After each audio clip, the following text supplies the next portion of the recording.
I cannot believe this because it should not be the case, but you're in your first starring role. Yeah. Yeah. Isn't for that this crazy? Hallmark movie. Yeah. Game, Set, what is it? Love? Game, Set, Love. Yeah, Yes. Game, Set, Love. Yeah. And I saw it. Oh, you did? I saw the poster. Okay. And then I saw the commercial. Okay. And then I was like, oh, Davida, she's killing it. She's killing it. It's not easy to get a Hallmark movie. No. And it's so funny. I've always loved Hallmark, the Christmas movies and the rom-com, because there's not a lot of rom-coms these days. It's a lot of, depressing stuff that we audition for. Yeah. So there's not a whole lot of rom-com stuff. So I remember getting the offer and I was like, oh my God, this is gonna be so fun. Yeah. I went to Canada for like a month. They put me in tennis lessons. Oh, fun. Yeah, yeah. So I really played tennis in the movie. And cool. They made it look much better than I actually was, I think. But did you have a double? No, I think I had a double at one point, but I just ended up doing everything myself anyway. Cool. Yeah, it was a lot of fun to film. That's really awesome. Yeah. So you would work for Hallmark again? Do you feel like you will? I mean, I would love to. Because I feel like they bring people back. Yeah. So good. We're manifesting that. Yeah, it really was. It was just such a seamless, easy job. Those sets you go on and it's like they've been here before, so it's just like, like their family. And, yeah, and they'll take care of you. Yeah, and you're not. It's like you're not really working overtime. You're just. It's like a well-oiled. well-oiled machine. Everyone is so nice. So nice. Oh my God, so nice. I finally was like, oh, I get it now. That's really. Where in Canada were you? Vancouver. Okay. I got married in Banff, Canada. You got married in Canada? I did. I didn't know Isn't that random? Is your husband Canadian? No. Oh, okay. No ties to Canada whatsoever. It's just beautiful. I mean, it's just this one resort I went to when I was a kid, and I was in some touring production of Sound of Music, and we stopped there, and it was this. It's now a Fairmont. But before it was like this old tucked away hotel, almost very like The Shining-esque, but really beautiful, very old. Marilyn Monroe stayed there. And oh, wow. And so, yeah, I mean, I thought it was magical. And I think I projected like, this is where I'm going to get married someday. And so I did on New Year's Eve. And it was like so perfect. And now I'm about to, this year will be our 10th anniversary, and I'm like, do we go back? Like, do we share it with the girls now? That would be really nice. Yeah, yeah. How 6 and 6 and 4? I think that's a great age because now they'll have that memory. Yeah, and they're so not like baby. Can I ask you a question? Yeah. What is dating like in LA? Well, has it gotten any better? No, not at all. Okay. I thankfully have had a partner for 5 years. Oh my gosh, you have? Yes. Yeah. Oh, that's fantastic news. Yeah. That's great because I knew a time when you were.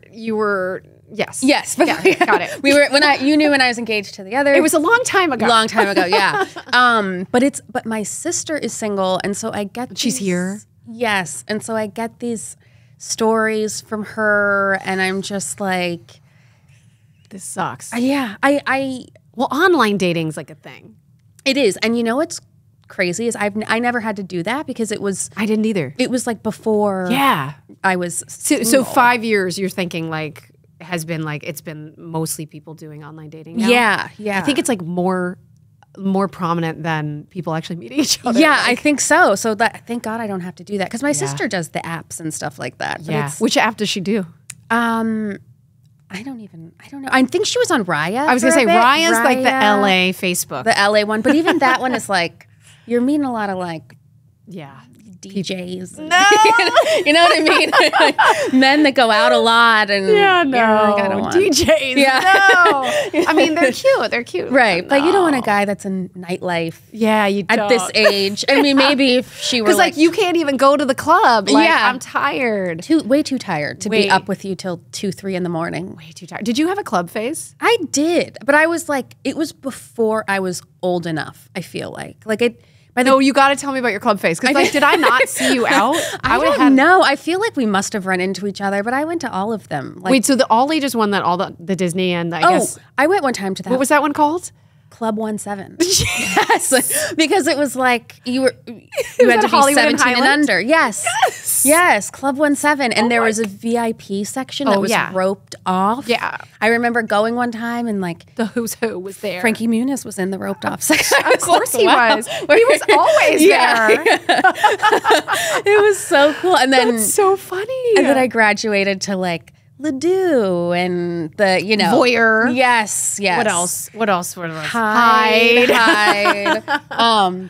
Dark times. I went to a hockey game for the first time ever, like a couple weeks ago at the, downtown stadium. And they have like, I saw from across the way, I was like, oh, there's a Hyde box. They have like one box where people can go in and party. Like it was wild. I hadn't heard Hyde in like 15 years. I know, man. One Oak. Like New York had its whole other night scene there too. Yeah, I just totally different.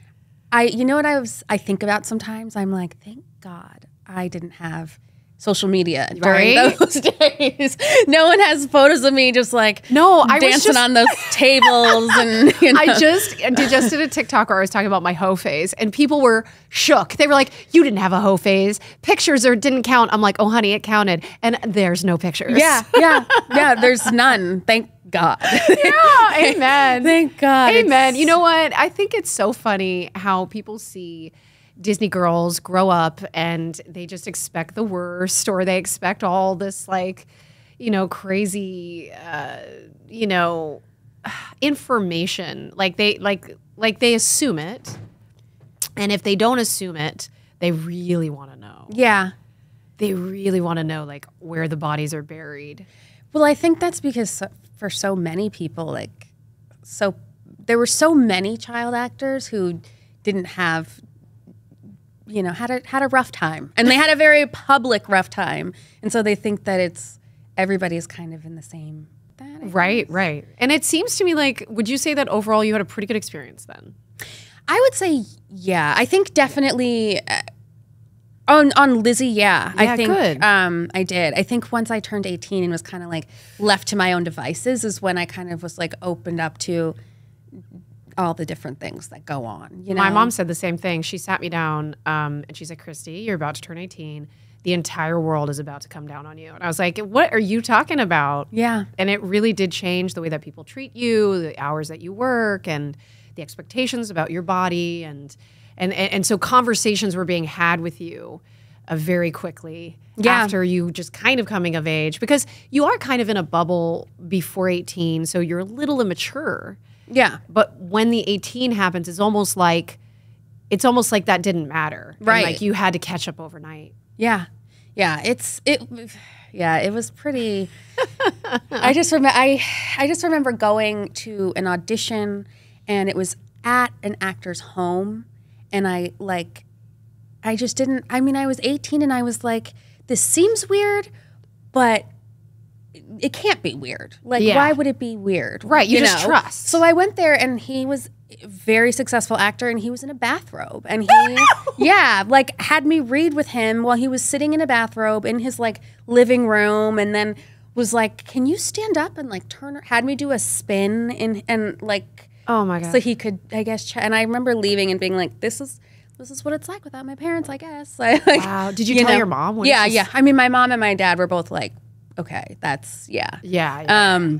But yeah, that was just my first kind of like, oh, you're not a kid anymore, and they're not going to treat you like that. Yeah. Yeah. Okay. All right. I feel you. Yeah. I feel you. I think we're like sisters in arms here. Yeah. The nightlife. Yeah. The New York, LA. And getting thrown to the wolves. The Disney, all of it. I see you, and I'm just so happy to reconnect. Thanks so much for checking out this clip for the Vulnerable Podcast. For the full episode, go ahead and check out my YouTube channel. That link is in the description. Thanks again.